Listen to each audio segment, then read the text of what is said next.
a lot of events like this. No problem. Organize a lot of events like this tonight, this town hall. Thank you again for coming. By the way, if you want to know more about either of those organizations or get involved with either of them, on the screen, see a couple of QR codes. They'll take you right there to the sign-up page. And before we begin tonight, I do want to thank the Desmond Fish Library for hosting us and for making community engagement events like this possible. And a special shout out to Justice McCrae, who has really gone the extra mile.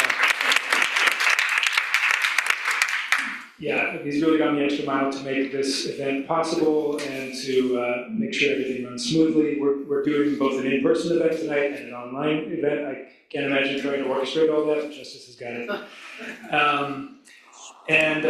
I also want to thank our host and moderator, Assemblywoman Dana Levenberg, and her amazing staff, as well as my fellow organizers with Hudson Valley Demands New York Health.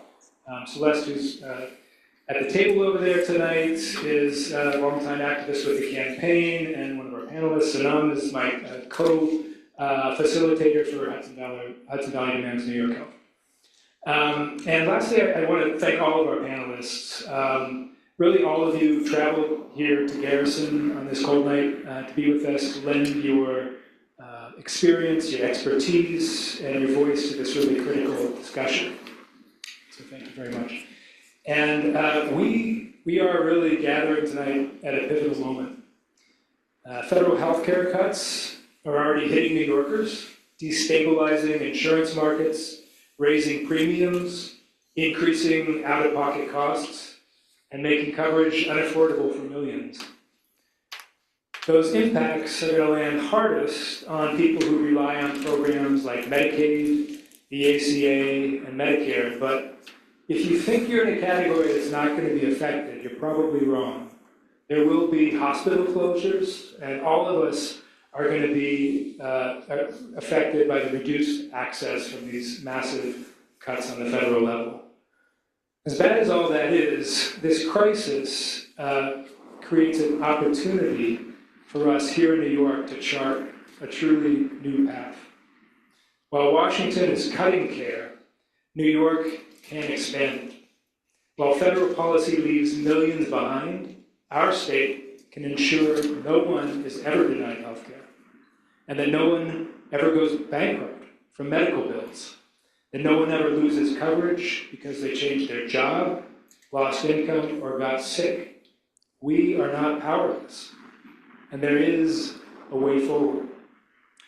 Tonight you're going to hear from Carrie Tracy, first of all, Dana first, and then Carrie from the Community Service Society of New York, who's going to break down what the federal cuts are going to mean for individuals, families, and our broader healthcare system. And then we're going to turn to what I consider to be the comprehensive solution. And we are very fortunate tonight to have with us Dick Godfrey, my former assembly member when I lived in the city, and the longest serving member of the New York State Legislature ever. He was the chair of the Health Committee in the Assembly for 35 years, and he's the author of the New York Health Act. So really, no one better to explain it to us. And following the presentations from Carrie and from Dick, we're going to be joined by a panel of 3 healthcare providers, Dr. Reena Agarwal, Dr. Sanam Ward, and Dr. David Watson. Dr. Watson is going to be zooming in. We'll see how that goes. Hopefully we'll be able to plug him in. And they'll be able to speak to how the current system is failing patients and how much better a rational, just, and humane system could be. To set the stage and to inject just a little bit of levity into this very serious discussion before we get to the panel, we're going to watch a short video. And this video I think is great because it really, in a poignant way, illustrates the absurdity of our current healthcare system. And if you watch it closely, you might notice one of the actors You recognize because he happens to have been in the news a lot lately. So, Justice, if you could roll that video, that'd be good.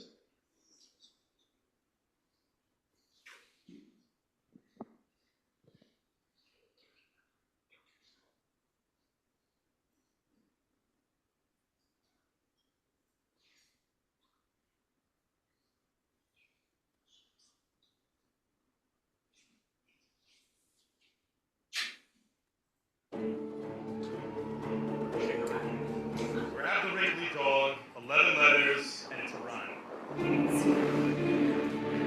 Grab the Wrigley dog, and it's a rhyme.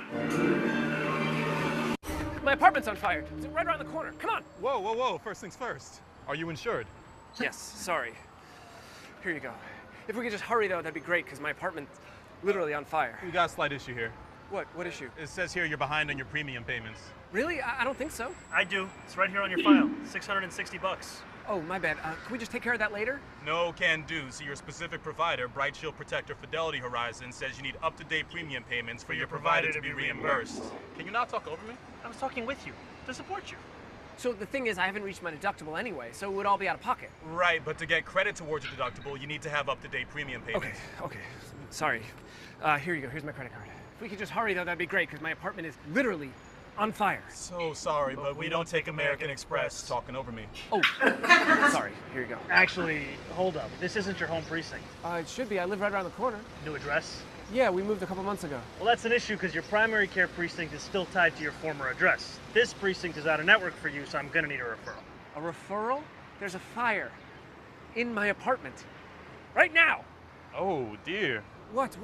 Did you recently change jobs? Yes, so what? There's a gap in your insurance. Your old coverage was tied to your old job, so when you shifted jobs... My home is literally burning down! Hey, could be worse. How? Was it on fire when you moved in? No, of course not. Seen it before, and then it's a pre-existing condition and it's Not covered. See how it feels? I kind of like it. Oh, What? the crossword. Carpe Sharpe. Ooh, nice pull. This is absurd! It would be absurd if we ran fire departments like this. So why do we run healthcare this way? Hey, I live right next door to you. Your apartment fire spread to my apartment. Oh no, I'm so sorry. Here, take a bucket. Can you help us? Are you insured?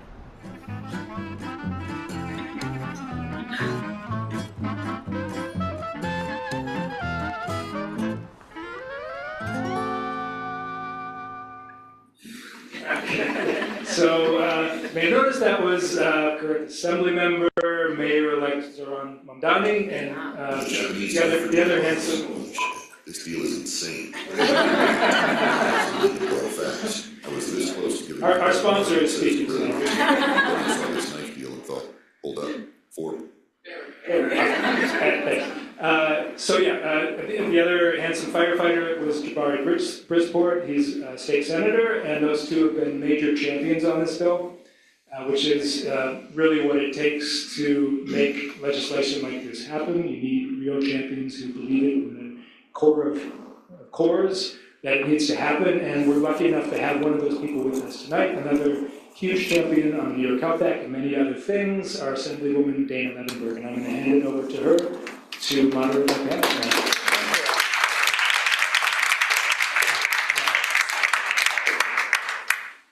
Is this mic working okay? Okay, you guys can all hear me. Fantastic. All right. Well, first, I just wanted to say thank you to Jeff Michelson of Hudson Valley Demands New York Health for spearheading this event tonight. I think it started when we were at Cold Spring Coffee House, and we were starting to talk about it and what is it that we can do to raise awareness. And this seemed to be a good idea, and we actually had something similar to just talk about the Medicaid cuts in Portland. Where was it? In Portland.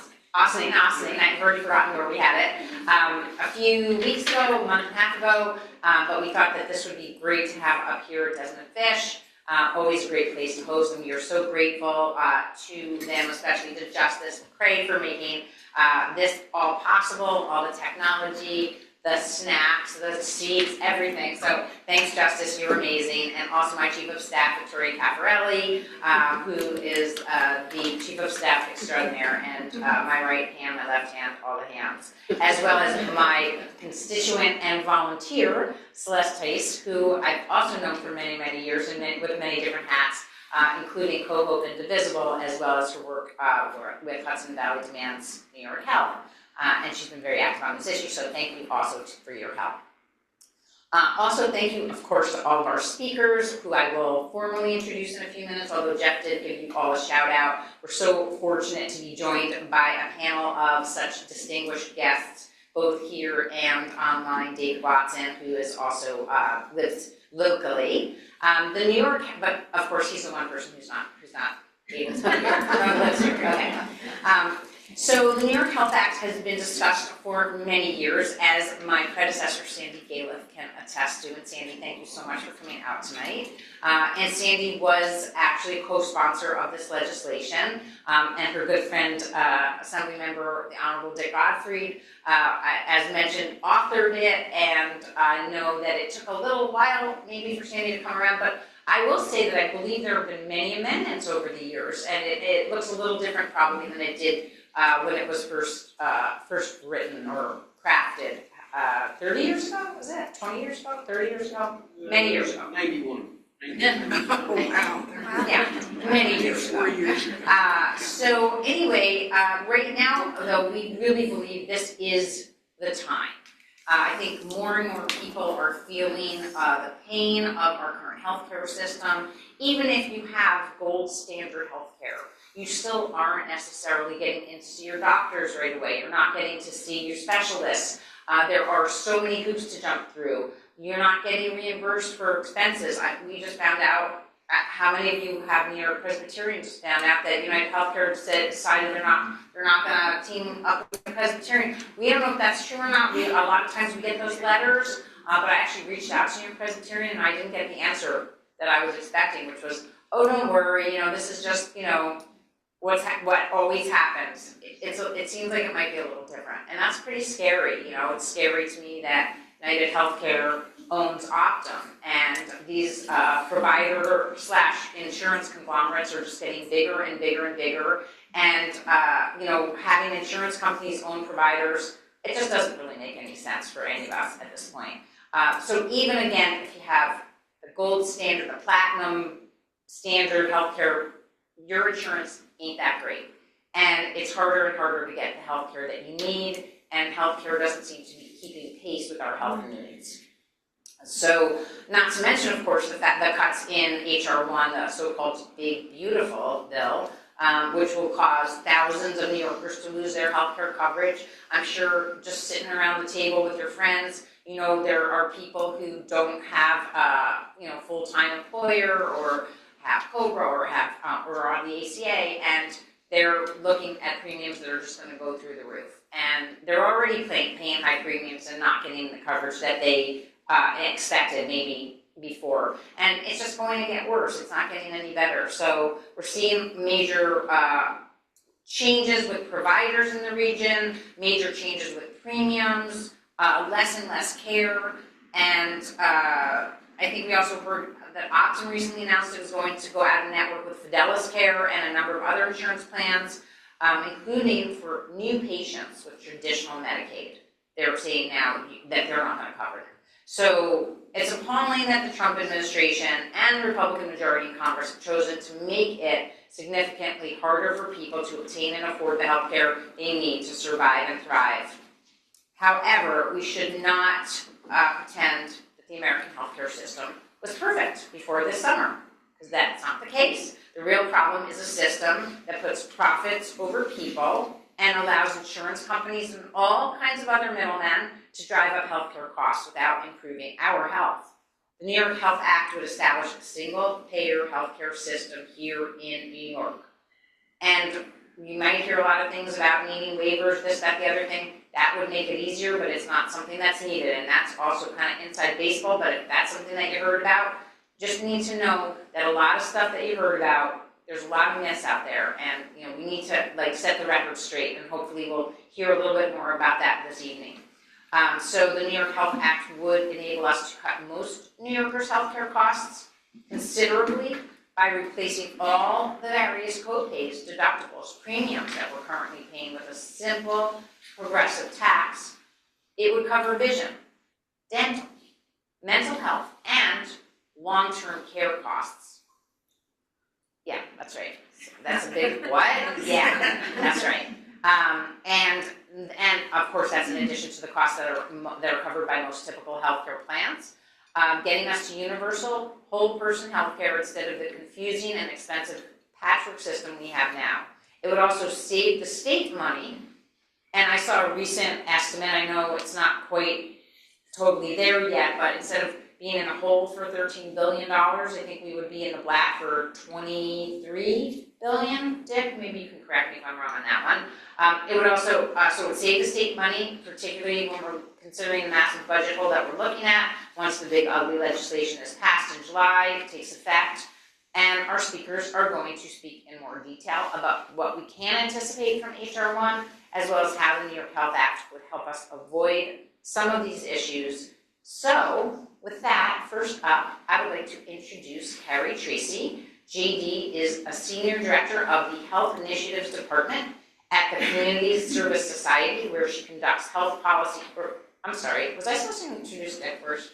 Dick first. Yep. I'm sorry. No, It's out of order. It's out of order. No, you got it right. For sure, I just remembered that, and it's out of order in my notes.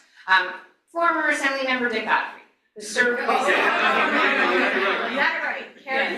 Oh, I did. Yeah, I thought you just said I was supposed to do that. Okay, sorry. Carrie, Senior Director of the Health Initiatives Department at Community Service Society, where she conducts health policy analysis.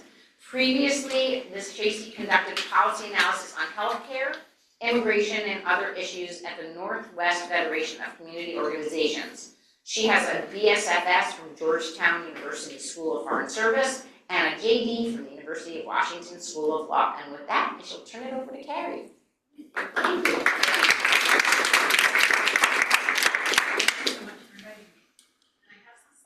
I might stand up so it's easier for me to see them and talk. So I work at the Community Service Society of New York, and we have a slide about it, but it's an organization in New York City that works on making sure that we have equitable economic and social world for folks all over New York State. It started out as a city organization, and now we work statewide. And we have amazing board members, like former Assembly Member Godfrey, to help advise us. So, would you mind going to the next one? Yeah. So, at the Community Service Society, I work in the Health Initiatives Department. So we do policy, we do research, thinking about ways that New York could provide healthcare better, and advocacy, and then we also, but all the work that we do is informed by our direct services work. So we help folks sign up for insurance as a navigator, working with community-based organizations around the state, and we also have a series of ombuds programs, including community health advocates. So at Community Health Advocates, we help folks enroll in, use their health insurance, and resolve medical debts. So it's an all-payer program. We're able to help folks who don't have insurance or folks who have any kind of insurance. And this can be as simple as helping somebody get a new insurance card, finding a doctor, appealing a denial. It runs the gamut. We're able to help folks with all kinds of issues, and our phone number is 888-614-5400, and that's a toll-free number that's live answered. And I have some flyers that I set up on the table if folks, if you know anybody who's having any trouble at all accessing care, paying for their care, dealing with debts, give us a call. So I'm here to talk about what HR 1 is going to do. Nationally, we're going to have premium increases for 22 million people, increase out-of-pocket costs. About 15 million people are expected to lose coverage, and a projected 42,500 people will die because they don't have access to the care that they need. And that's all from this one bill. So that's nationwide. And the next slide, we can talk about how it's going to impact New York specifically. So up to 1.7 million New Yorkers will become uninsured because of the various provisions in the HR1, and part of the reason is that increased premiums will cause people to lose their coverage, but there are a number of other ways that people will be losing coverage too. It has an estimated $13 billion in annual budget impacts for New York State, which of course affects not just healthcare, but education, hunger, housing, all kinds of other programs. Providers are expected, hospitals are expected to lose $8 billion, health centers $300 million, and it will make it more difficult for hospitals to remain viable. We've had so many hospitals around the state close over the years, particularly in rural areas, in communities of color, low-income communities, safety net hospitals. So there are 18 rural hospitals that are at risk of closure now. HR1 is going to make that much worse. And finally, it'll mean job losses. So this is a timeline. I'm not going to go through every single bit of it, but basically HR1 rolls out year by year a number of different provisions. So already 10,000 people have lost their coverage in 2025. Starting January 1st, unless Congress acts really fast, those enhanced premium tax credits are going to expire. So as part of the pandemic recovery, the Biden administration increased the levels of premium tax credits that help people buy coverage on the marketplace, and those are sunsetting December 31st unless Congress takes action. Many categories of lawful immigrants, about 400,000 people will lose their access to those advanced premium tax credits. Starting July 1st, 450,000 people who are in the essential plan will lose their coverage, and that's a combination of folks who are lawful immigrants and folks who are citizens. And then federal government will stop supporting the Medicaid program in New York for many categories of lawful immigrants. So that's just this next year. 2027, we're going to see, we're going to lose more federal funding for lawfully present immigrants, and then folks are calling it that paperwork hurdles are going to be, there's going to be biannual renewals and work reporting. Folks who are in the Medicaid expansion, folks who the ACA extended Medicaid to are going to have to go in and renew their coverage every 6 months. Right now it's every 12 months. They're going to have to do work reporting, and so other states that have tried this in the past have found that administrative costs go way up, medical costs go down because a bunch of people who were eligible for Medicaid get kicked off and no longer have coverage for their care. And there'll be cuts to retroactive Medicaid. So each year, another phase of this is going to be rolled out, and it's going to make it much more difficult for New York to provide great coverage for everybody. So this breaks down how New Yorkers get their coverage. So the largest group here, almost 9 million people have employer-sponsored coverage. Almost 4 million people have Medicare, 600,000 folks are on Child Health Plus, and right now 220,000 people are buying coverage through the marketplace in qualified health plans. If those tax credits aren't extended, 140,000 of them will lose their subsidies or have them be greatly reduced. And then in Medicaid, you can see there are 5.3 million people who are on traditional Medicaid, and then almost 2 million people in New York are covered through this expansion ACA increase in eligibility. But 1.2 million of them will lose Medicaid coverage through these paperwork burdens. And finally, the essential plan we have at the end, it's sort of missing a little box. Right now, there are 1.7 million people insured through the essential plan, which provides no premium, almost no cost sharing, fantastic coverage for almost 2 million people. 450,000 of them will lose that coverage in July because we're going to have to roll back some extensions that we have done in the last year to make sure that more people were covered. Next slide.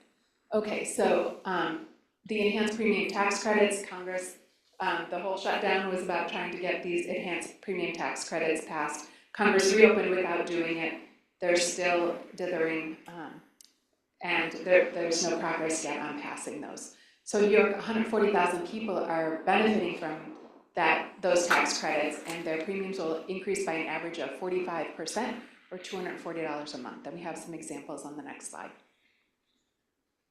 So these are real people. We've changed their names, but they're real people that we've helped with coverage. So Louisa's single, in her 30s, and has diabetes. She needs her insurance. She works as a freelancer, so she's buying her coverage on the marketplace because she doesn't have an employer to provide it. She makes $70,000 a year, which puts her at 460% of the federal poverty level.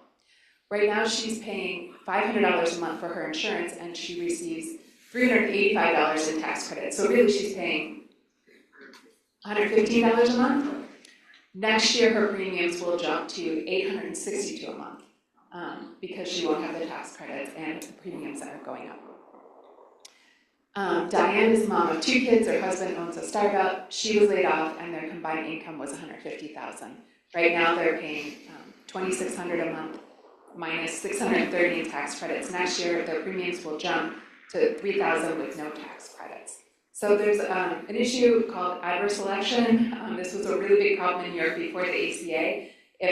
As premiums go up, people who are young and healthy stop getting insurance, right? It doesn't make sense. And so the people who are in the pool buying insurance are sicker and sicker and have a higher average cost. So as their average costs go up, premiums go up more. And it creates this death spiral for markets. So this is something that we really want to avoid. So essential plan eligibility. Our essential plan in New York State, we were the first state in the country to do this. It was called the Basic Health Plan. It's the provision in the ACA that allows us to take all the money that people would be getting for their tax credits and use it instead to purchase this insurance. And so there's no premiums right now and almost no cost sharing.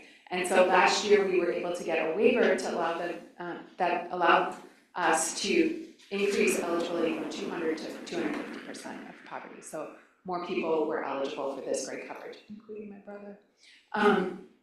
And now we're having to reverse that because of the cuts to eligibility. And so now we're going back to the basic health plan. So 450,000 people in that 200 to 250 band are going to lose their insurance, have to go back to the marketplace and pay those really, really high premiums. And so we're assuming that, but many of those folks who are lawful immigrants, as we saw in 2026 and 2027, they're losing their eligibility for the tax credits. So even if their income would qualify them to get tax credits, they won't be able to get that. So we're afraid that a lot of people are going to lose their coverage in the next year.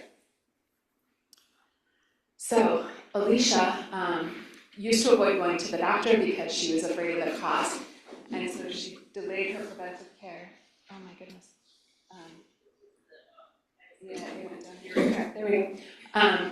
And so when she was eligible for the essential plan, she started getting vaccinations, primary care, and is now much healthier.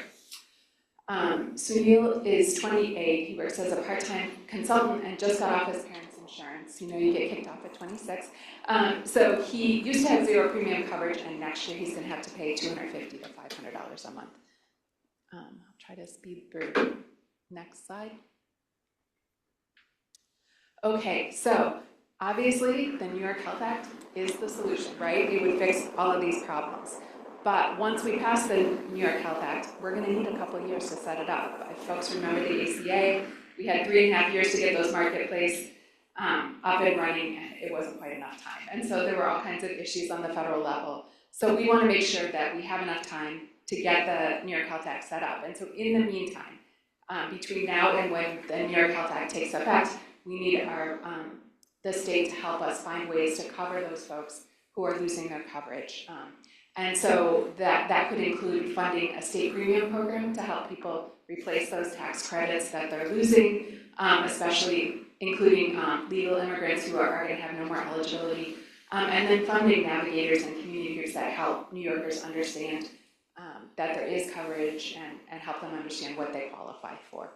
So you could call your Congress members and ask them to get those enhanced premium tax credits passed. Even the 2-year, 3-year extensions that they're talking about would make a big difference for folks and for New York. And I think that's my last slide. Yes. Thank you.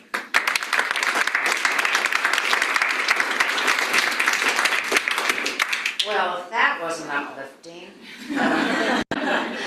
Carrie, thank you for laying the foundation, and now to the good news. we have former Assembly member Dick Gottfried, who, as mentioned, served in the State Assembly for 52 years, was the longest tenure of any New York State legislator, but there's always time for others to catch up. Watching my colleagues.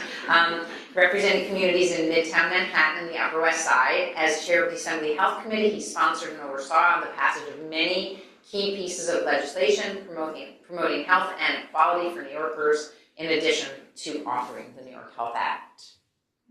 Assemblymember Dick Gottfried. Well, good evening, everyone. Good to be here with you. So I always like to start with one of my favorite literary references. You can go to the next slide.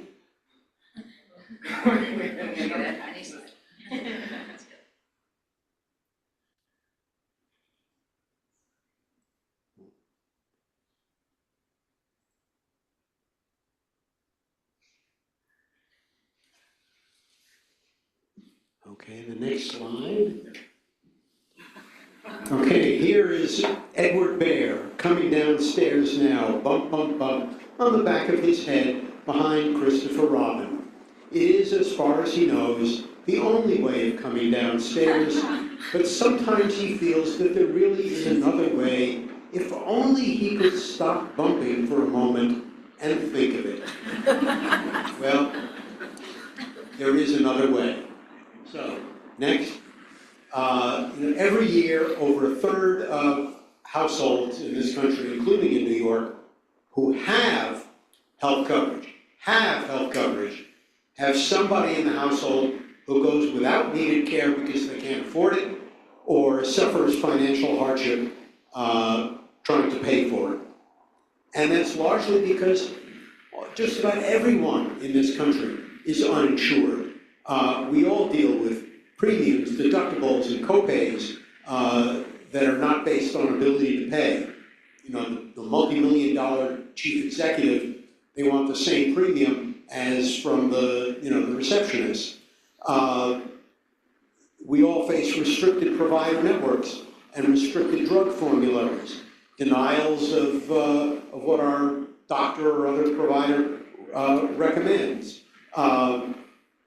Almost nobody in our society has long-term care coverage, which more than half of us are going to need at some point in our life. And it is enormously expensive and can wipe out a lifetime of savings, or a good chunk of it, or a member of the family, usually female in our society, will give up her career to take care of an elderly or disabled relative, family member. We waste billions every year on insurance company bureaucracy, marketing, and profit, and the time and money that doctors and hospitals spend in excess administration, basically fighting with insurance companies. And we pay out the highest drug prices on the planet because nobody in our society has enough bargaining clout assembled to bargain effectively with drug companies. There is an alternative. Next. And that, of course, is the New York Health Act. It would cover every resident of New York. It would provide complete benefits, including long-term home care or nursing home care,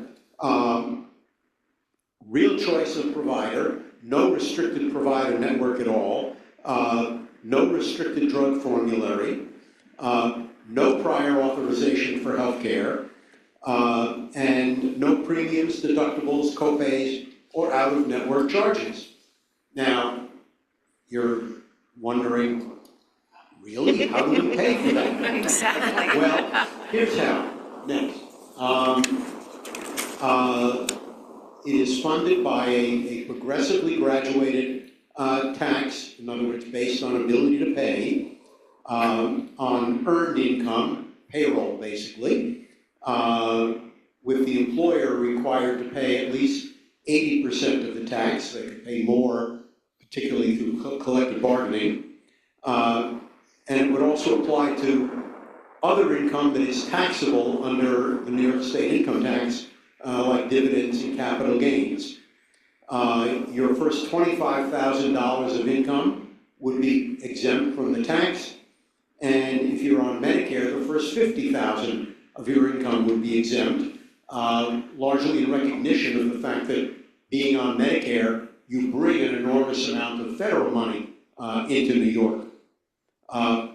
And very careful analyses have documented that almost every New Yorker, over 90% of New Yorkers, will spend less in the New York Health Act taxes than they now spend for health care and coverage.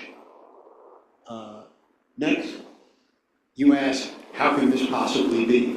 The key factor is the savings of over $60 billion a year that we get through the New York Health Act by eliminating paying for insurance company bureaucracy, marketing, and profit, which will save us over $26 billion a year. Provider administrative costs, we will save another more than $18 billion a year. You know, you always read stories about one major hospital or another that has more billing clerks than nurses, never again under the New York Health Act. And we would be able to dramatically bring down prescription drug prices through the bargaining clout of about of 20 million covered lives, saving us another more than $13 billion. Now, will the New York Health Act be picking up substantial costs? Yes, about $41 billion beyond what coverage now pays for by ending out-of-pocket costs, co-pays, deductibles, etc. Covering the uninsured is about 1 million New Yorkers who are now uninsured, paying more providers more than Medicare and Medicaid pay, and covering long-term care. So, saving $60 billion, spending about $41 billion, net savings of about $20 billion. And, you know, Carrie was talking about the federal healthcare cuts. The New York Health Act would fill all those gaps. And the New York Health Act savings would cover those losses without costing New Yorkers more. People ask, oh, will it be a good plan? You know, there are a lot of public services that people complain about, and people say, you don't think insurance companies are very good. What makes you think the New York Health Act would be so good? One basic answer is that the governor, all the legislators, their staffs, their families, their friends, a cynic might note their campaign contributors, will be covered by the plan, and they will have a powerful interest in making sure that it treats them and their providers as well as can be done. And 20 million of the rest of us get to be part of that plan. Some say, well, gee, why not make, if it's so great, why not make it a, what they call a public option? And there are two basic arguments against the public option. One is that by keeping all the complicated, expensive pieces of the current system in place, we don't get the savings we get with the New York Health Act, number one. And number two,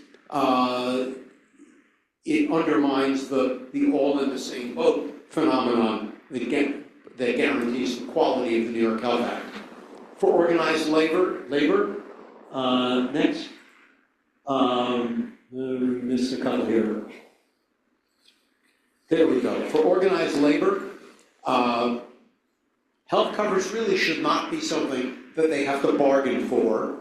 And, almost every labor leader I've ever discussed this topic with tells me how every time they're at the bargaining table, they have to sacrifice wages and benefits to protect the health plan, or vice versa.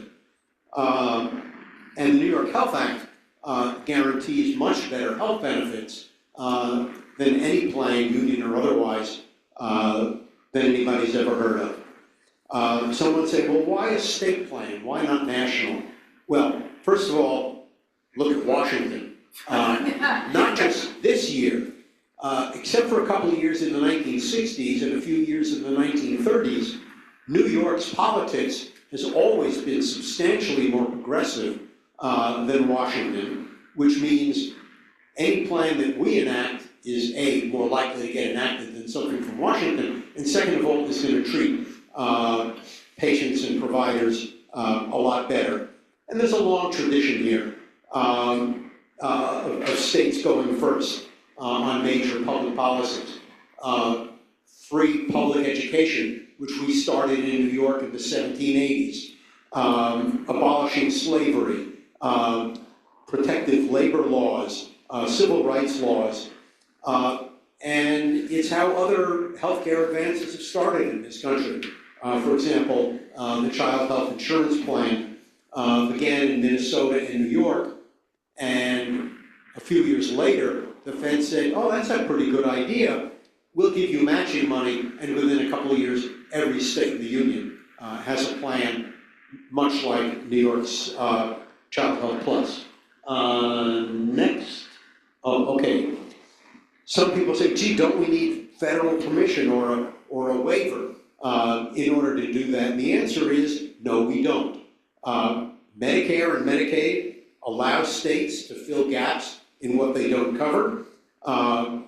New York, for example, had a senior citizen drug plan, we still do, years before Medicare Part D, and it fills a lot of gaps in Medicare Part D. New York's Medicaid plan goes well beyond federal Medicaid in terms of who we cover, and that was from the day the plan opened its doors in 1970. And it covers benefits that the federal Medicaid does not cover. For example, abortion, we use state-only dollars, and they're not federally matched. There are a couple of ways we can do this. Certainly, for starters, the New York Health Program would wrap around existing federal programs like we do now, like Medicaid wraps around federal Medicaid. As a retired state employee, I have Medicare, Parts A and B. I also have my state employee retiree benefits that pay more than what Medicare covers. We didn't have to ask the federal government for permission to do that. We just did it. Sandy, I'm sure you have a similar arrangement. The other thing we can do, if we do get federal cooperation, is actually merge all those programs into one. Have the feds send us every month a check for what they would spend in New York on Medicare and Medicaid and other programs. We put that into the New York Health Trust Fund and run it all as one basic program, guaranteeing all the benefits that you would otherwise get for Medicare or Medicaid, plus everything from New York Health, and run it as essentially a true single-payer program. That would be simpler, probably more efficient for us and for the federal government, but not essential. And that's the basic story. The next slide tells you how to reach me, how to get more information, and if you're a real nerd and you want a copy of the bill, that's the website to get a copy of the bill. Thank you.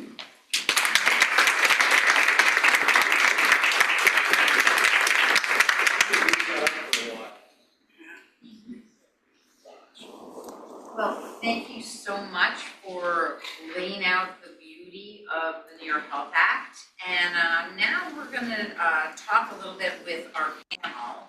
And I'm going to introduce them, and then we have some questions for each one of them that we'll ask, and then we'll have a chance. We'll see how we do for time with the questions that we have planned, and then at the end we'll definitely open it up for questions, but we might have another round of questions that we also prepare. So hopefully we'll get at some of the questions that you may already have. And with that, I should introduce the rest of our panel. We have Dr. Reena Agarwal is a primary care physician who has practiced in New York City, primarily the Bronx and Westchester County for about 20 years. She holds board certification in internal medicine as well as preventative medicine / public health. Sorry, Dana, could you just steal that mic? Oh, this one just died? Yeah. Okay, got it. Okay, sorry about that. Do I need to do Dr. Should I start again with Dr. Rena Agrawal? Okay. Yep, sorry about that. Okay, and justice. Okay. So Dr. Agrawal is a physician, a primary care physician who's practiced in New York City, primarily the Bronx and Westchester County for over 20 years. She holds board certification in internal medicine as well as preventive medicine / public health. Dr. Sanam Ward is a clinical psychologist living in Poughkeepsie, New York, with experience in community organizing around racial justice and mental health care access in the Hudson Valley. She is a member and facilitator of Hudson Valley Demands New York Health and a firm believer that healthcare is a human right. And remotely, and I don't know if we have his voice yet available, but we have Dr. David Watson, as I mentioned, who is local. He's a retired pediatrician who practiced medicine for 46 years in the United States and abroad in nations that have single-payer health care. And he would like to share insights he has gleaned from his experiences with our system, as well as those of the nations that guarantee coverage.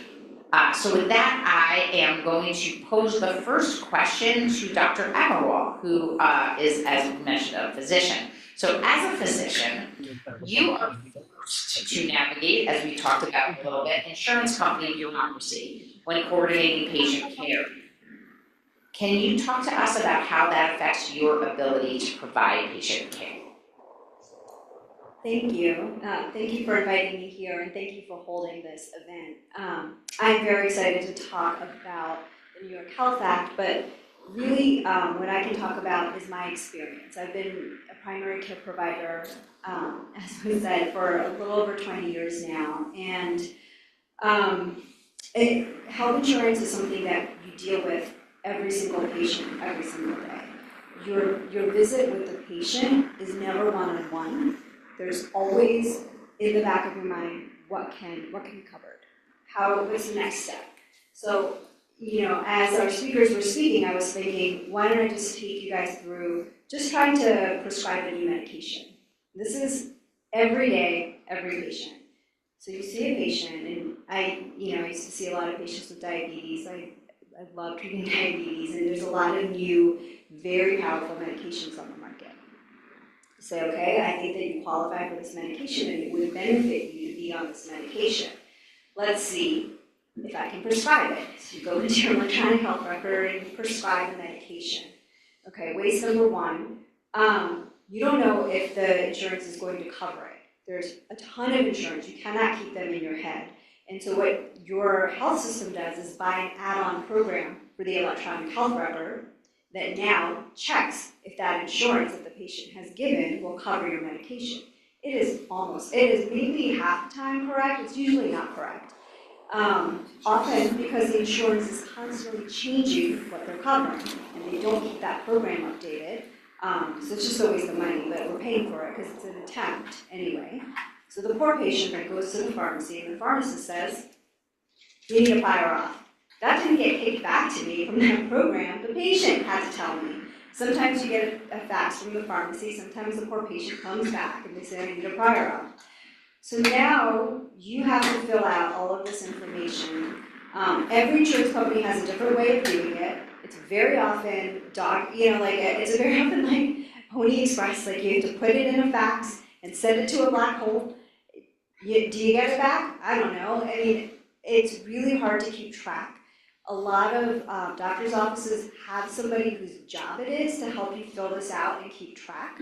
And it could take days, it could take weeks. Your poor patient's calling the office, and you're like, I don't know, we're calling them. You can actually also buy a program that kind of collects all of the prior auth forms, and you can fill them out and send them off to the company. Doesn't mean anything, still doesn't come back. So eventually you chase them down, it comes back. Did they try this? Did they try that? Yes, they've already tried these things. I've already told you that. So you fill it out again, and you send it back again. This goes on a couple times. eventually, even if you get it filled, sometimes the copay is too high and the poor patient still comes back. It's been weeks now and they say, well, it's $200 a month, I can't afford that. That's with the prior auth and covered. At that point, you're like, what am I supposed to do? You just give up. You give up and they give up. And that's how the insurance company saved money on that expensive medication.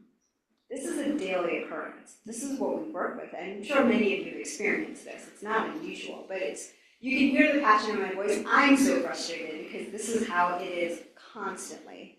So, I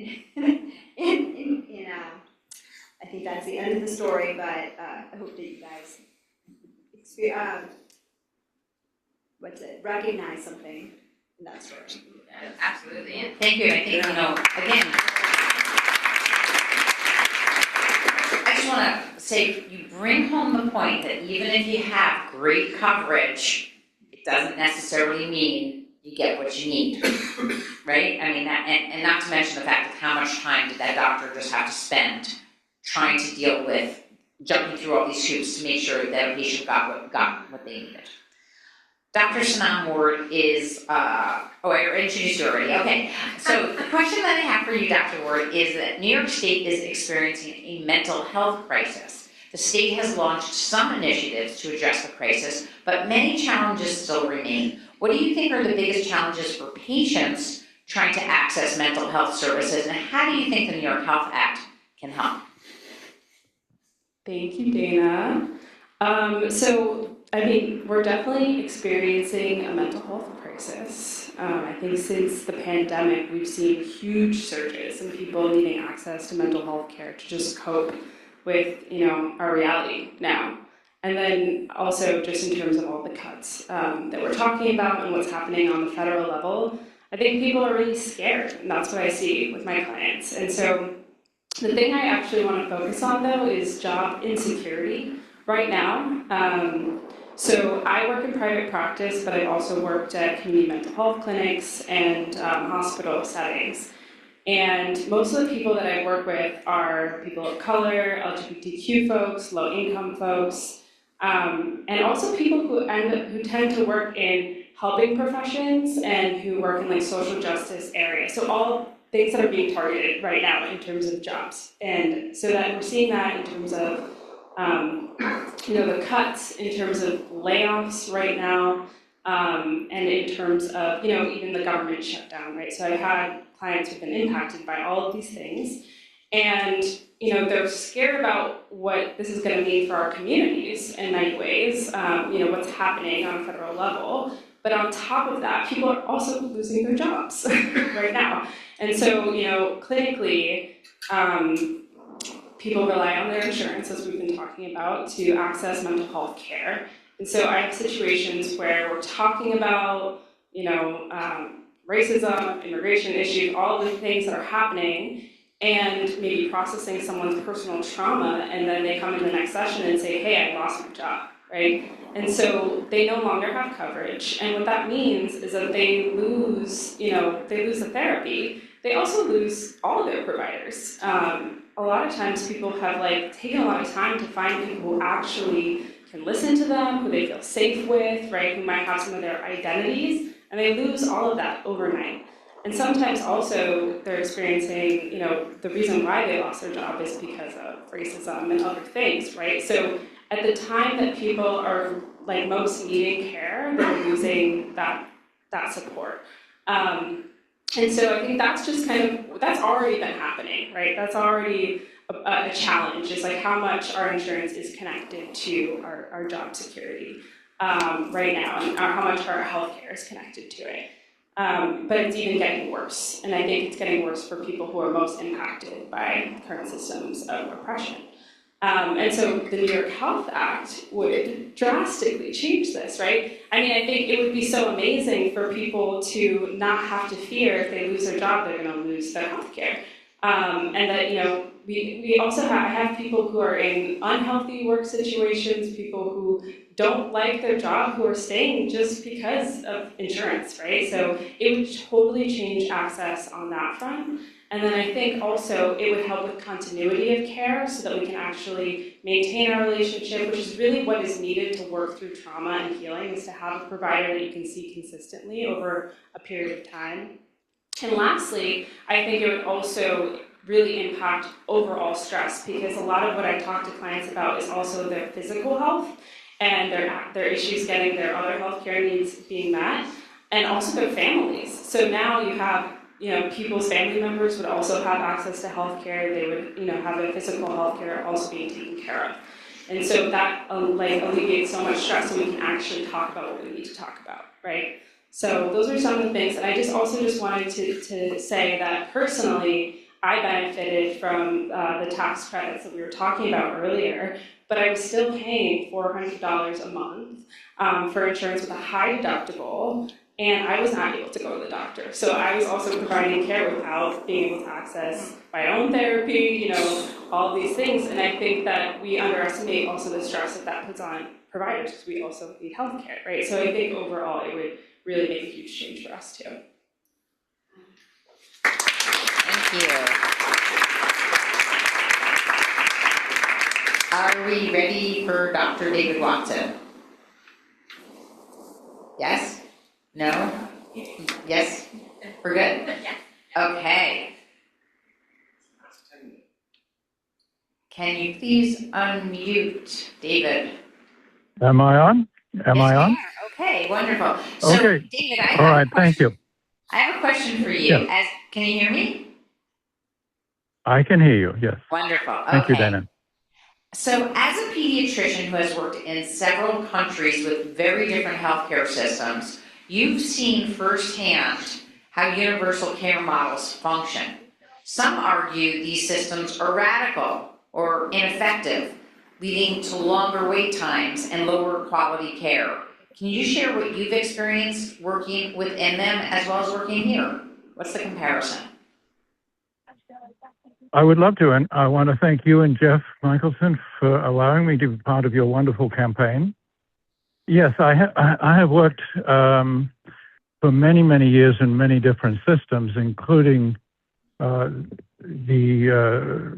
Australian system, the NHS in Britain, and extensively in the American system, both in academic practice and in private practice. So I feel I'm in a very good position to compare these various systems. And I know that there are stories about people having long wait times to access healthcare and being denied healthcare because of prolonged waits.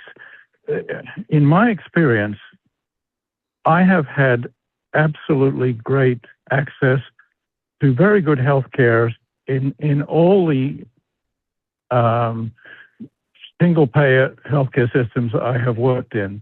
In particular, for private practice, I had in both the UK, Austria, where I was a patient but was not a practitioner for about 4 years, and in the Australian system in particular, had excellent and almost instantaneous access to very, very good healthcare. There was no issue in if you needed healthcare, you got healthcare. There was no question about it.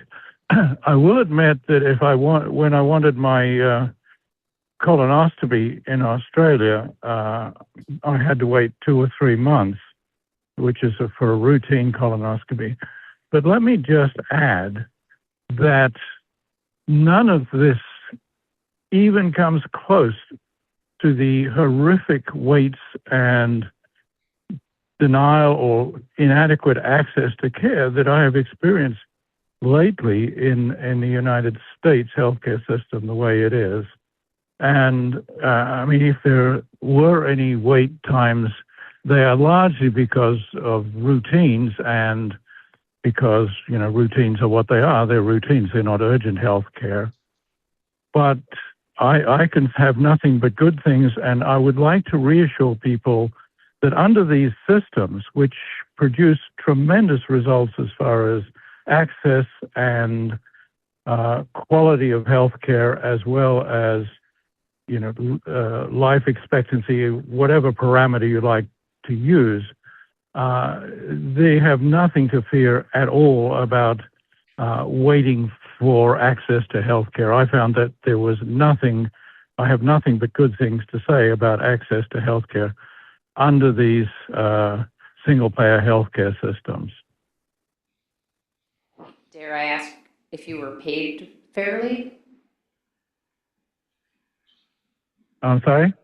I said, dare I ask if you were paid fairly as a pediatrician working in those systems? I was. I thought I had quite a good salary, and the main difference between salary in the United States and salary in these single-payer healthcare systems was that you were paid a salary, not a fee for service, so that care was driven by not by incentive to perform more services, but to perform appropriate services. In other words, your duty was to provide health care, and my salary, comparing my salary in Australia to my salary in the U.S., I went from being a registrar in Australia, earning about $15,000 a year, this is a while ago, to being a fellow at the Children's Hospital in Boston and earning $10,000 a year. I understand that once you get into to specialized care and provide services, a lot of doctors are attracted into the United States because of the ability to make money by performing a lot of services. But I think in the end, most people would agree that this is not necessarily in the interests of patients. I think what patients need is health care that is designed for them. And one of the things that I found that I could do as a doctor, if I can switch horses here, was that I could discuss with my patient what health care they needed, what was best for them, without having to worry about does the specialist accept their health insurance? Is their specialist able to perform the procedure? Is their specialist, not accepting Medicare? I mean, the whole cost factor was taken out of the equation when you were discussing healthcare. And I think that was one of the biggest shocks that I had coming to the United States, that I was charging people individually for things. And somehow or other, I had a lot of trouble with that. I felt that really didn't feel right, that, yes, I think doctors need to be paid an adequate salary, but charging patients individually for care did not seem to sit right with me. But, thank you. I mean, maybe. I'm just gonna cut you a little short, David. Okay, I'm gonna move on to Dick now, just so we can get through questions to everybody. We'll come back to you if we have time. Okay. Okay. Okay. Thank you. Yeah. Thank you so much.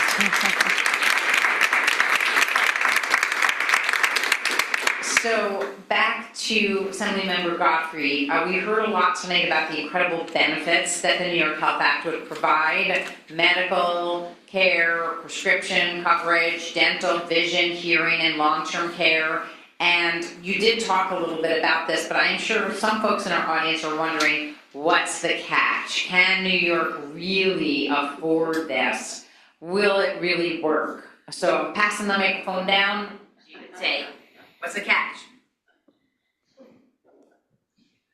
Well, it's not a catch, it's how do the numbers work? And the answer is, today we are spending an enormous amount of money every year, not on taking care of people, but on insurance company bureaucracy and marketing and profit and outrageously high executive salaries. We pay doctors and hospitals a lot of money, not for the providing of care, but for the time and effort that they waste fighting with insurance companies. We pay outrageously high prices to drug companies that nobody else on the planet does, and that we would not have to pay if we had real bargaining clout and used it. And what the New York Health Act does is it redirects those billions of dollars, instead of flushing them down those toilets, and uses that money primarily to pay for health care, and secondly, to put back in the pockets of employers and consumers.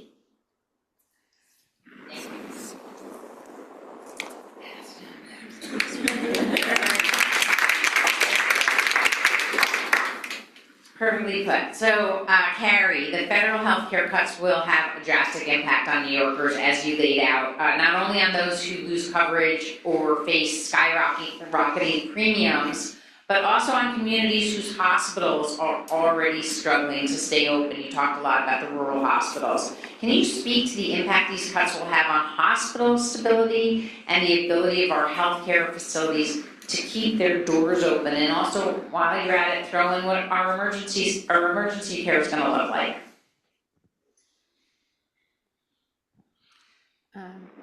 Yes, so although some people don't want to admit it, we really are all in it together, right, when it comes to healthcare. If a community can support a hospital, then everybody in the community has access to it. If the hospital goes away, then it doesn't matter what insurance you have or how much money you have. You're going to have to go far away for that care. And in an emergency, that's not good enough if you don't have a way to get to the care that exists. So we know that communities where more people are uninsured, where more people have coverage that pays less, are more likely to lose their providers, and communities that have a lot of money and high-paid commercial insurance are more likely to keep that. So although we have a ton of hospital beds in New York, they're not evenly distributed. And we saw that in the COVID pandemic, right? There were neighborhoods in Queens that were really hard hit and the beds weren't there. And meanwhile, in Manhattan, there were far fewer people who needed a bed and way too many beds. And so it's a problem that's always existed in New York, and this crisis is going to make it worse. All right. Well, I think we might have time for another round of questions, so I'm going to just try to get through them again. So for Dr. Aggarwal, some argue that a universal healthcare system where everyone has access to care would lead to longer wait times, and we heard a little bit from Dr. Watson about that, and also lower quality of care.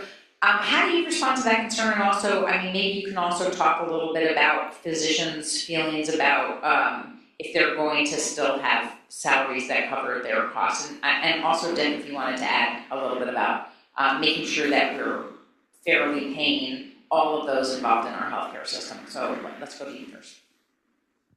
Thank you. I would say that we already have wait times, pretty significant ones. The prior auths in particular not only give you weeks, if not months of wait time for both medication and procedures, but sometimes patients just end up abandoning the process because they just can't afford it, even though they have health insurance. So we already have it, it's just unevenly distributed, and it's not in any sort of rational format. Perhaps the sickest go to the front of the line and get that, you know, if you're having emergency surgery, get that MRI right now. So this would perhaps be a more rational system, and more people would be able to access the care that they needed. Maybe the offices would be less tied up in all of the paperwork and the amount of time that we spend trying to get people approved, both for radiology and medication, even to go see specialists sometimes. There's also a lot of wait times for doctors across the board. And then the other question was about, physicians. So, you know, physicians are increasingly interested in single-payer healthcare. It's always been higher, more highly accepted or supported by primary care physicians, pediatricians. Those of us who are already, we're on the lower end of the pay scale, paid fine. but I think can really see that. But at this point, it's really increasing in support with specialists just across the board because the bureaucracy and the headache is becoming so unbearable. People are much more interested in having one group of people to deal with. If that's the government, so be it. But it's not like, I personally think I would rather have a slow, but ultimately, a slow group in charge of the insurance, but ultimately those who are responsible to the patients, as opposed to a company that's really out there to make money. Okay. And should I send that to you, Dick, for talking about pay? Yeah. Well, the bill has language in it that requires that the New York Health Plan pay more than Medicare and Medicaid now pay for services.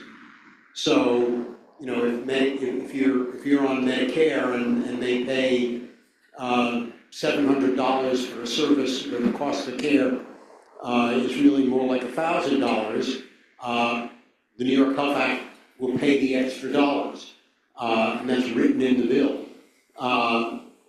The language in the bill that talks about the criteria for setting up payment methodologies and rates was largely written hand in hand with the New York State Medical Society, an organization which, believe me, is very focused on making sure that its members are well paid. And again, the all in the same boat phenomenon, whoever is governor wants to make sure that when their family goes to the doctor, there will be a well-paid doctor there. The rest of us get to be on that same health plan.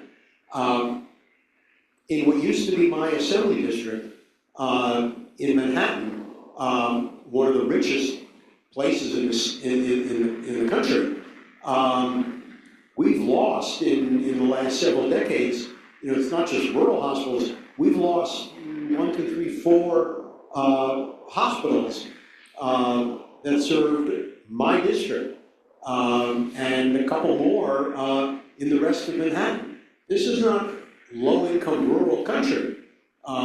This is in one of the richest places on the planet. But trying to deal with insurance companies in that kind of environment shuts them down.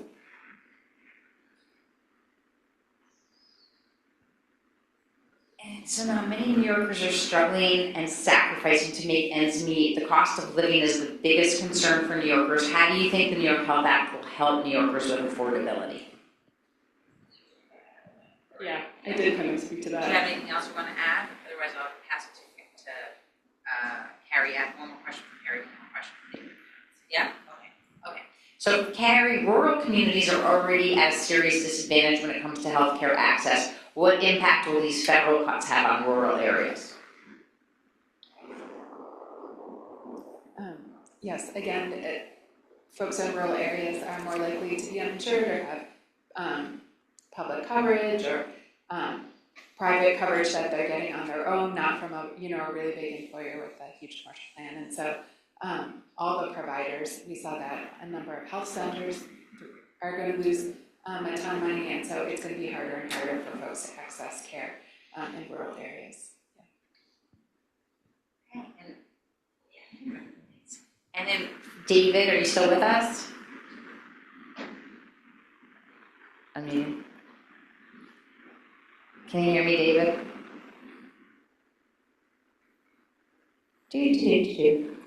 Yes?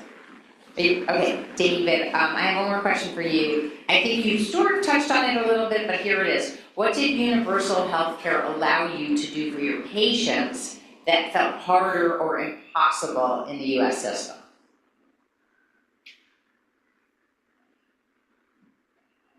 You there?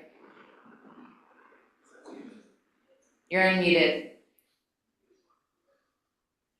David, are you still with us? Okay. And I'm going to go to Dick then again for one more question about long-term care. Long-term care is a multi-billion-dollar industry in the United States and one that often pushes seniors and families into financial crisis. Can you speak to the difficult choices that people face when navigating long-term care options and how you believe the New York Health Act could change that reality?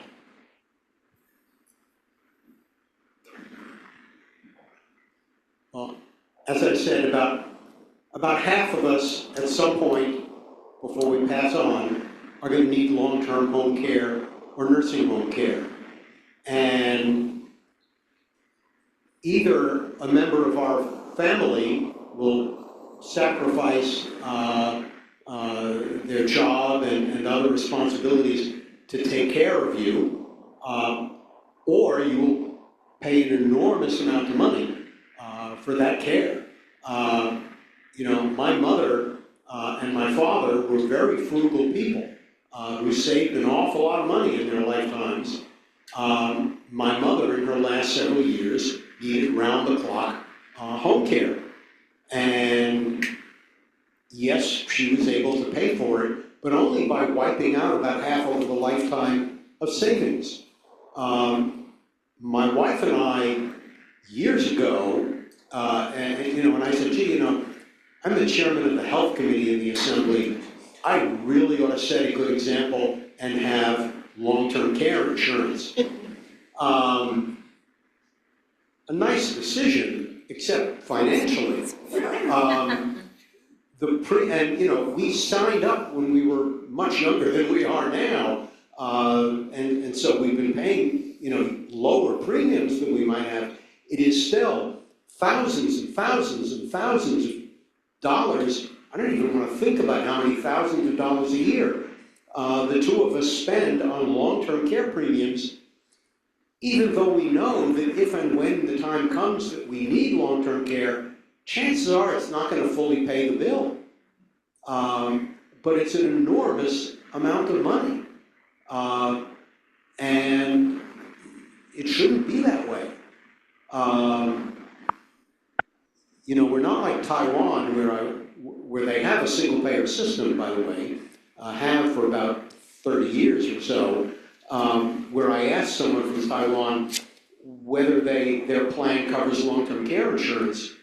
And he said, well, no, in Taiwan, we think that we have 8 million nursing homes, which means that, in their culture, the wife in the family is expected to provide home care to anybody in the family who needs it.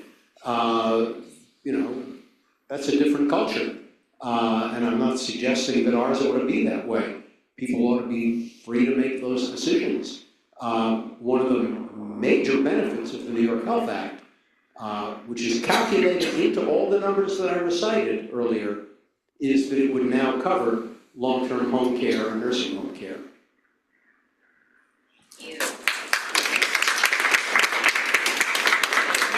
Give it up for our panelists, but now I think we're going to turn to some audience questions. So I'm going to turn it over to you, Jeff, or? Do you want to just leave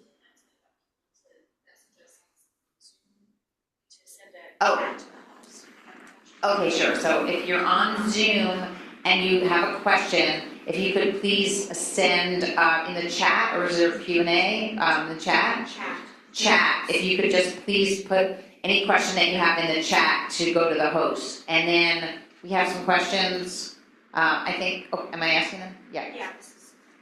Is it directed at anybody in particular? No. Okay. The other two questions were about the financing of it, which I think has been addressed a couple times. Okay.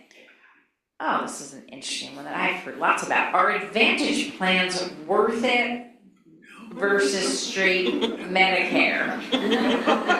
Does anybody want to talk about Advantage plans? Carrie, that seems like a question that you could maybe, no? Yes, no? Well, yeah. Of course, it's entirely personal. So I would recommend, if you have any questions like that, please call our helpline. We have some amazing staff on our helpline who are so smart and have spent so many hours talking this through with folks. And we also have a specialist agency called the Medicare Rights Center that helps people with Medicare. So don't take a blanket answer, talk to somebody and get the best advice for you. Okay. seduced. Do you have a microphone over there for online question? Either was it, I think there was a question,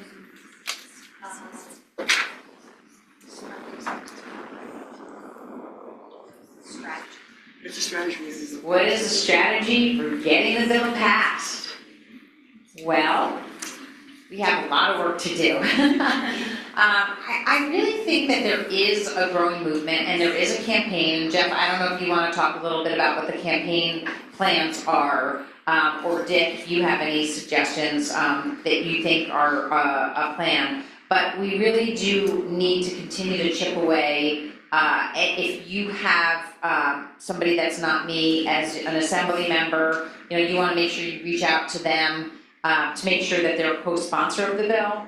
I know that we're getting very close to having majority co-sponsors of majority in the assembly, and I think the Senate as well. So we're getting closer and closer, but it isn't enough.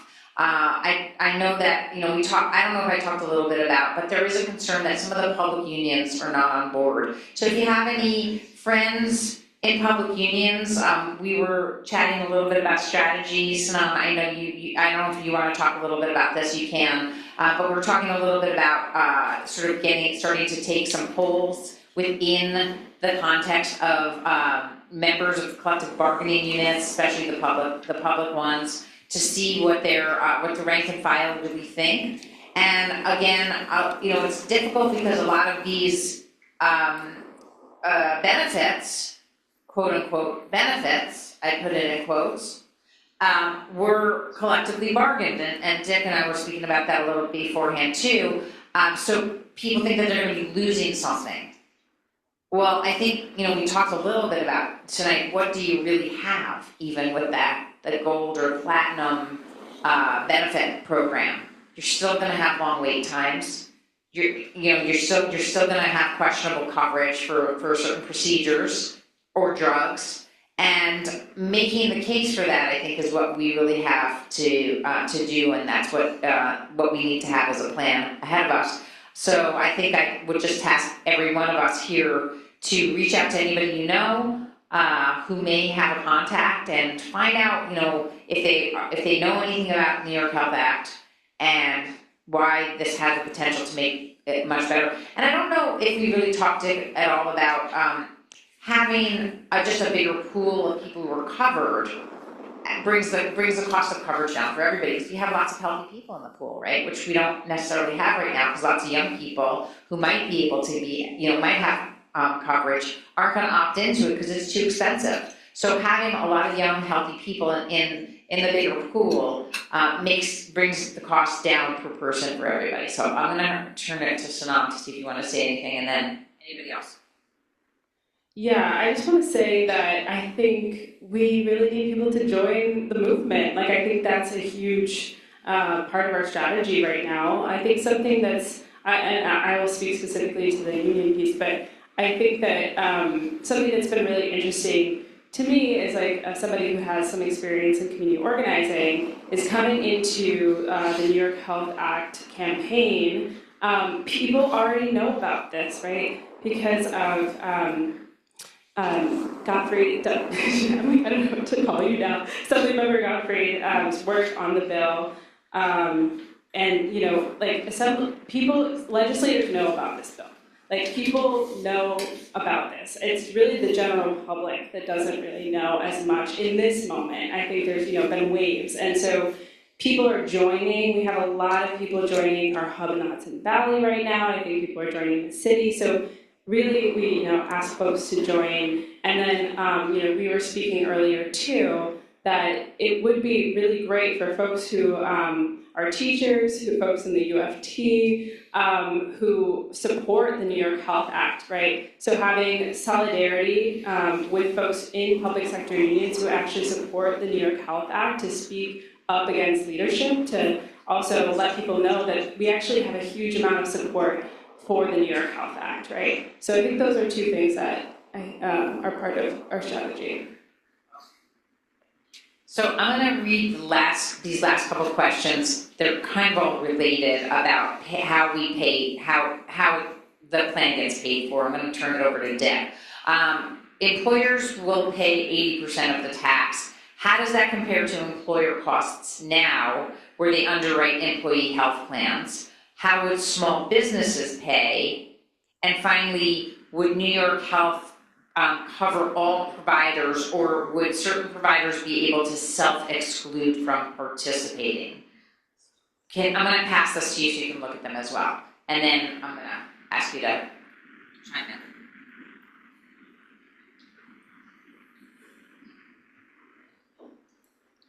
Okay, unless you're talking about an employee who is in like the top 2 or 3% of earners, and there are people who've done this calculation and set up sample tax rates and done calculations as to whether they would generate enough income to fund the New York Health Act, and how that compares with insurance premiums, bearing in mind that individual insurance now costs in the range of $12,000, and family coverage in the range of $27,000 a year. Unless you're in a really high income bracket, the New York Health Act tax paid by you or you and your employer is going to be substantially less than the cost of health coverage today for you, particularly if you count in that paying for health coverage isn't the end of what you have to pay for. You have to pay for deductibles and co-pays, et cetera, et cetera.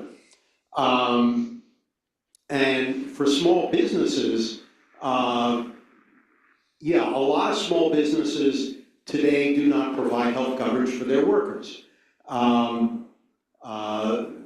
The dollar amounts, the company is bringing in less money, the workers tend to be lower paid, and the owner looks at health coverage as something of a luxury that they can't afford. Well, first of all, for low income, for all New Yorkers, the first $25,000 of your income would be exempt from the tax entirely. So your employer would be paying 80% of zero at that point. Almost any small employer will tell you that they have the experience of hiring a new worker, putting a lot of resources into training that worker, and when the worker gets their feet on the ground and really gets to know that line of work, they find a job at a bigger company that provides health coverage, and the employer has to start investing resources in training a new worker all over again. All that ends with the New York Health Act. What was the other? Oh, could physicians opt out? When we were writing the bill, my concern was, we do have this 13th Amendment about involuntary servitude. And so I was kind of queasy about saying, if you have an MD license in New York State, you must take, you must participate in the New York Health Act. So it doesn't require a physician to do that. But, the reason why we call the richest people the 1% is because they're about 1% of the population, which means 99% of the potential patients that a doctor would treat are not in that 1%. And so if the doctor doesn't sign up to accept New York health payments, they're going to have a hard time earning the kind of living that they'd like to be accustomed to. Now, a doctor could have a whole bunch of patients who are covered by the New York Health Act and have a couple of patients who are the richest people in town, and charge them, whatever they can get away with charging them. But New York Health would not chip in for that patient, because we would not, if you accept New York Health dollars for a given service for a given patient, that's it. So, no, doctors would not be forced to take New York Health for every patient, but I think there would be very few physicians who don't participate in New York Health. Just like with Medicare, people, there are folks who say, oh, all these doctors don't take Medicare. More doctors take Medicare than take private insurance. Our family doctor, for years before I was, my wife and I were on Medicare, did not accept any insurance, which was kind of annoying, but we liked him as a doctor, so we've been going to him all these years. The one plan he accepts is traditional Medicare. And if you ask him why, as I have done, he says, I send them a bill, they send me a check. No one else does that.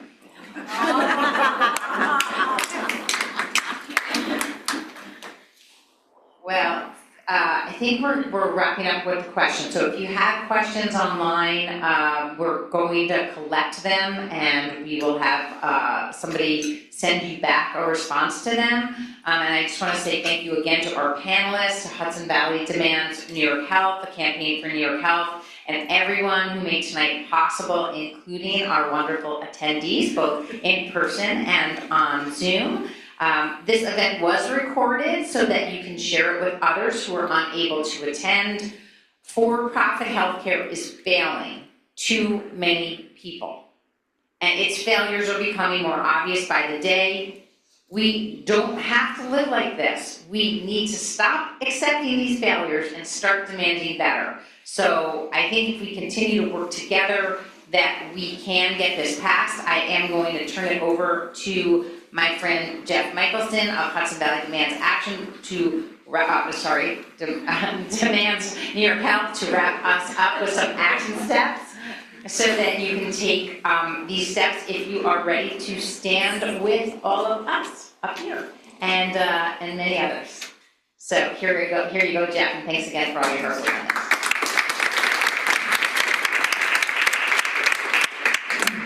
Thank you, Dana. Thank you to the panelists. What an amazing conversation we had tonight. And I learned a lot, and I've been working on this stuff for a long time. I hope you all did. Thank you all for coming. Thanks again to the library and everybody who made this happen tonight. You, Dana, a second ago, were asking what can we do with the campaign? What can we do going forward to create this amazing system that I think we can have here in New York? And number one place to start is join up with the campaign. With our regional hub would be great as well. The demands are not great. You can put as much work into it as you want. We meet about once a month, and we talk about doing stuff like this and lobbying legislators and lots of other good stuff. So that's a great place to start. But more broadly speaking, I think what we're really lacking in order to make this happen, I think it should have happened 10 years ago, 20 years ago. What we're really lacking to make it happen is political will. There are a lot of obstacles in front of us and excuses that people can give for not doing this, even though the system we have now is insane. But what we're lacking is the political will to make it. And we, as constituents, I think, are part of what give our electeds the political will to do this. So be putting pressure on them constantly, even like the great ones, like Dana, let her know, hey, I'm for this bill. She needs to know. We have a Republican senator in this district. Let him know. I do not think this is a Democratic or Republican bill. This is a human rights bill. Healthcare is a human right. There are conservative arguments for passing this bill. It'll save on property taxes, for example, which is a subject that didn't come up tonight. Just the savings alone make this a bill that everybody should get behind. Aside from the fact that it would cover everybody much better than our current system does. I've always thought that as we get close to passing this bill, we will get some Republicans on it, because I think there are strong arguments across the political divide for making it happen. So put pressure on them, let them know, and let leadership know of the Assembly and the Senate that you want this to happen, because they, you guys know very well, are very much the gatekeepers for what kind of legislation moves forward in Albany, so put some pressure on them. But, we also have a big opportunity coming up this next year, and that's because it's a campaign year, right? Campaign years are great opportunities to put pressure on not just the electeds, but all of the candidates running for office to think about this issue, to talk about this issue, and to support this issue. And going all the way up to the governor's race, this is going to be a very interesting year, because right now we have one candidate who has come out strongly in favor of passing the New York Health Act. So far, the governor has not done that, but that's going to put a lot of pressure on her. And if I were running right now with the healthcare cuts going on at the federal level, I would be running on giving people healthcare instead of taking it away or blocking people who want to give us healthcare. So it's a great opportunity to talk to those candidates, ask them about this issue, not just on the state level, federal level as well. I met a few days ago with one of the candidates for Congress in this district. We talked about the same issue, how the state level program can eventually move into, translate into a national system, which, as Dick said, is how it's happened in most other parts of the world. These are things that our federal candidates and elected should be hearing about, especially in this district, because as many of you probably know, our current Congressman, Mike Lawler, was instrumental in passing these draconian healthcare cuts. And every candidate running against him should be talking about that all day long and running on something that would really fix the system, not just restore these funds that have been taken away with the cuts, but to really think big and create the kind of system that we can have. So talk to them and make sure that the candidate that you're voting for, that you're supporting, and that we ultimately run on the federal level, state level, and every other level is running on healthcare, because now is the time. We have the opportunity, and we have the bill, we just need to make it happen. And thank you all again for coming. I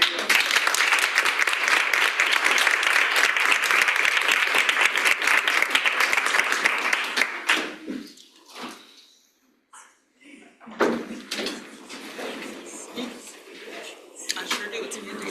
Fire Presbyterian. It's all right.